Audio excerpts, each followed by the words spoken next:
malam semuanya. Ini sih hanya untuk tips saja nih. Kalau yang mau buat mapping, buat gampang cari barang. Kalau gua sih biasanya sih itu download dulu TradingView nih. Ini kan aplikasi TradingView gratis, nggak ada bayar punya. Cuman ya nanti lu login dulu pakai email. Login email biar nanti setelah masuk itu apa yang sudah lu mapping itu nggak hilang-hilang dulu. Kalau nggak di login dengan email, apa yang sudah lu mapping itu biasanya akan hilang begitu lu out. Jadi baiknya setelah lu download TradingView, lu login dengan email, itu gratis, nggak ada bayar punya. Jadi biasanya kalau gua sudah login, di sini nih daftar pantau nih, daftar pantau awalnya nih kosong nggak ada. Lu tinggal di sini sudut kanan atas nih plus ini, lu tinggal masukin aja koin favorit lu apa gitu kan. Nah, nanti setelah lu masukin semuanya, nah lu tinggal lu mapping dulu nih. Biasanya sih gue mapping dengan H4. Itu eh, gue buat jadi tampilan landscape kayak gini nih, biar gampang gua itu. Pertama kan misalnya kalau sekarang mapping, paling kayak misalnya ini XRP, gue pertama ya gue tarik dulu garis trend line. Oke. Di sini gue udah tahu dia udah patah trend. Cuman gue coba lihat lebih jauh. Gue buat dulu yang lebih jauh. Misalnya yang lebih jauh nih gue hapus dulu ya.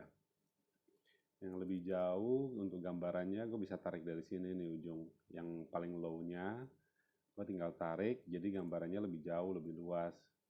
Nah pas memang kena sama yang tadi. Kalau trendline kayak biasa harus ada 3 titik itu kan, 1, 2, 3, 4, ada 4 titik. Kalau di sini kan kita sudah tahu nih dia sudah patah trend, terus dia ada beberapa kali retest, tapi dia nggak mampu untuk kembali ke jalur uptrendnya. Karena kalau misalnya kita tarik garis lagi, ini yang minor ya, bukan yang strong. Yang minor juga sama kan, dia juga sudah patah trend. Berarti ini sudah konfirmasi, ini udah menjadi downtrend sebenarnya. Jadi ya tinggal gue mapping, gue cari supportnya di mana. Kalau dari gambaran begini sih yang kelihatan ya, itu supportnya di sini nih. Nah, jadi yang gue ambil itu titiknya ini 1, terus 2, yang ini ketiga. Nah, jadi kalau gue udah mapping begini, gue udah dapatin supportnya. Biasanya sih ya gue tinggal tunggu dia jebol. Karena ini kan sekarang kan kondisinya kalau ditarik minor trend dari atas pun juga, ini masih tetap bearish trend, downtrend. Jadi kalau gue biasa sih cari aman ya, gue nunggu dulu dia ini supportnya dia breakdown dulu. Cuman kalau begitu breakdown sih biasanya gue nggak langsung ambil, karena kalau lu lihat contoh yang kayak di sini ya, ini dia breakdown pasti akan retest biasanya. Gue nunggu retestnya mendekat-dekatin dengan resisten lah. Sudah dekat-dekat resisten baru gue masuk. Dekat-dekat resisten itu ya mungkin kayak misalnya kayak di sini.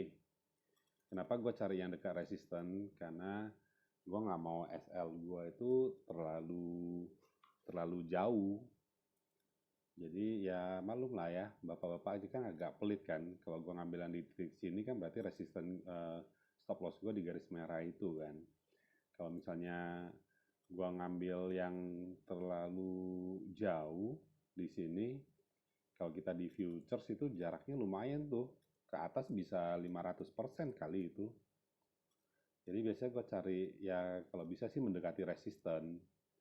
Jadi peluangnya lebih enak. Ya kayak ini misalnya kalau nanti kalau dia sudah breakout nih, dia kan kayak gini nih garisnya.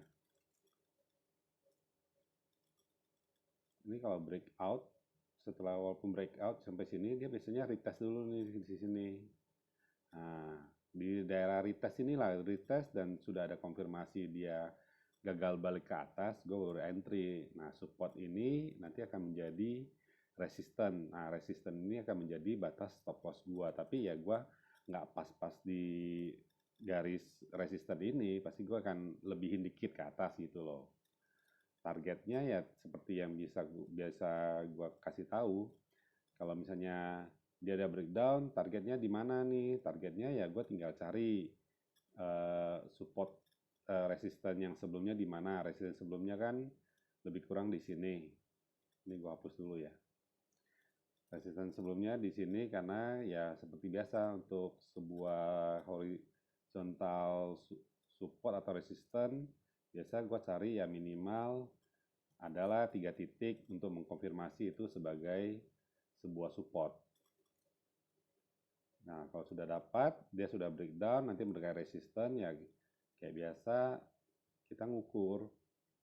Ini jaraknya dari resisten ke sini support berapa, terus gue tinggal ukur. Jadi jarak TP gue itu lebih kurang, kita samain jumlahnya, lebih kurang sama, berarti kalau dia breakdown, targetnya itu di 0499. Nah, jadi biasa kayak gini gue biarin. Sudah mapping gue biarin, nanti ya besok tinggal gue buka. Ini sudah jebol belum? Karena kan candle 4 jam. Candle 4 jam kalau setiap jam ngintip juga nggak akan terjadi apa-apa. Candle 4 jam itu biasanya kita ceknya itu per hari. Per hari cek. Misalnya besok ada sempet cek, ada sempet cek. Cek kalau dia sudah breakdown pun kan kita nggak ngambil tuh, tunggu dia retest dulu. Kalau sudah retest ya baru kita ambil. Biasanya sih amannya kayak gitu trading. Cuman ya kadang kan kalau lu fokus di satu koin kan lu nunggunya lama. Jadi kalau kayak gua kan gua ada watchlist banyak. Ini biasanya kalau lagi senggang gua satu-satu gua mapping. Kalau lagi mood bagus ya ngecek, oh ini perlu masuk nggak, ini perlu masuk nggak gitu loh. Kalau memang sudah momennya masuk ya saya masuk gitu loh. Cuman ya yang penting lu sudah mapping, lu sudah punya acuan, lu sudah punya kalkulasi, risk lu berapa, reward lu berapa, walaupun tidak menjamin itu pasti untung ya, tapi setidaknya lu kalau punya acuan, punya aturan main, itu biasanya peluang untungnya jauh lebih gede.